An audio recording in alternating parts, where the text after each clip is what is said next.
Hey everyone, what is going on? Welcome to Focus AI. So this is the very first tutorial of K nearest neighbors, also known as KNN. So here I will give you a visual intuition, or maybe you can say a geometric intuition, by which we will try to understand KNN, how KNN usually works in a classification type of problem. I mean, which will be similar to regression type of problems, but here we will be focusing more on classification. So now, as I have mentioned in my previous video, like for a classification or maybe for any machine learning problem, we need a data set DI. So this is our data set DI, which is denoted geometrically in a high dimensional space. But considering here, it is a two-dimensional space because I mean, we human beings cannot draw anything in a high dimensional space. So high dimensional space means, or a two-dimensional space means, these are the points which are nothing but the feature vectors of having R of 2, that is R of two-dimensional, real numbers of two-dimensional vector.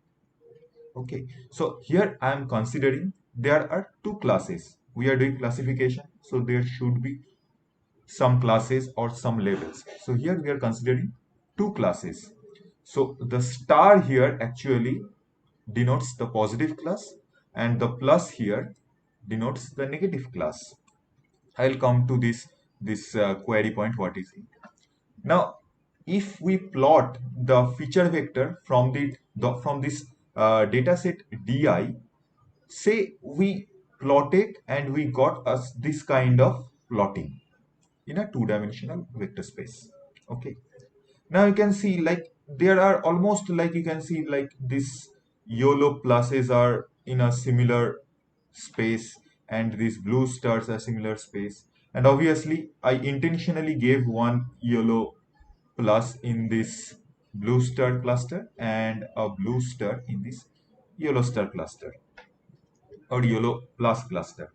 So because I have introduced error, because real life data set, to be honest, is very much noisy. There are techniques by which you can clear out the noise. There are techniques. I will go through all of those techniques. But for the time being, just understand that there are noise. So here you can see there is a noise and here also a noise. Now our target is that for a new point, which we call a query point. So for a query point, we have to find out that this point belongs to which classes. Is it belonging to the positive class or is it belonging to the negative class? So how does this KNN works?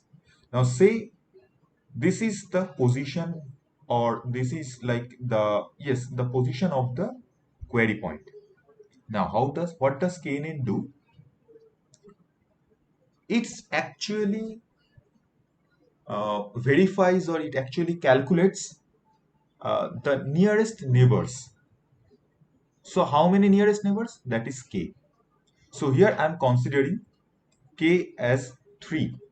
Now considering k as 3, I am calculating this circle and I am getting 3 nearest neighbor. This is the first one, this is the second one, and this is the third one.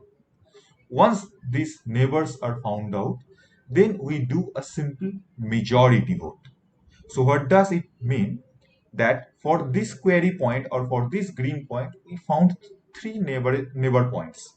And we will check what are the class levels of those neighbor points. And we will do a simple majority vote. So here in this case, we can see that all the three neighbor points are negative class. Right? This plus belongs to negative class.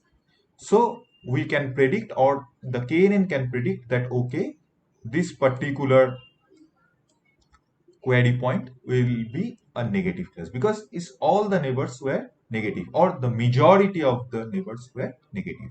Now it might happen that a star might come here and still we I mean the negative class will win because of the majority vote. Okay, so this is how k nearest neighbor works. Now this is a geometric intuition just to visually understand you that how KNN works. Now I think you have a question like, how does it calculates the distance, or what is the distance? When you are saying that, okay, it's measuring the distance, and obviously the neighbors are those distance which are really close to the query point. Yes, obviously there are some distance which are being calculated.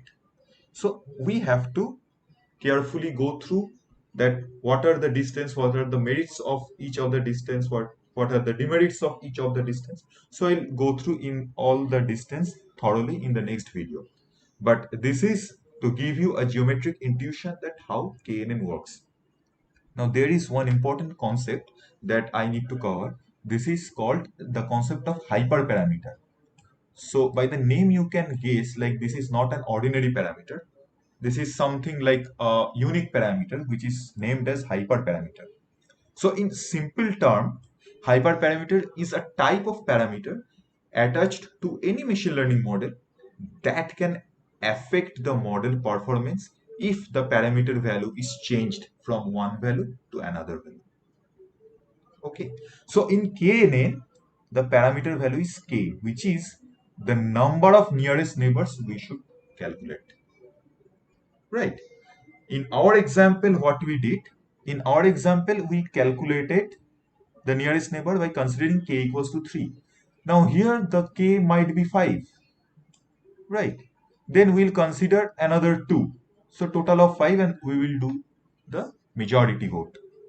We can take k as 7, we can take k as 9, we can take k as 13, 11, 15, whatever it is. But one best practice is that for KNN, try to choose odd numbers as the value of k. That is 3, 5, 11, 13, 15, 17, like that. Why I am saying that? Because KNN gives you the prediction based on majority vote, which is the main thing for KNN. It gives you results on majority votes. So say if you are taking the value of k as 4, right? And you got 4 nearest neighbors. Now, 2 are positive class and 2 are negative class. Out of 4 neighbors, 2 neighbors are from positive class and 2 neighbors are from negative class. Then what you should, what the model should give you as a predicted class? You never know.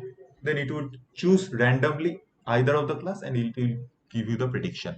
So the performance will degrade. So always remember, try to choose odd numbers as the value of k.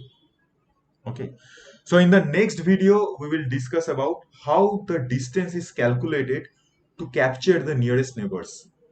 Okay, so there are many distances like Euclidean distance, Hamming distance, Minkowski distance. So we'll cover all those distance in details, and we will say like which distance to use, what are the good points of each of the distance, when to use each distance. So I will cover all those things in the next video. So till then, have a good day and happy machine learning. Thank you.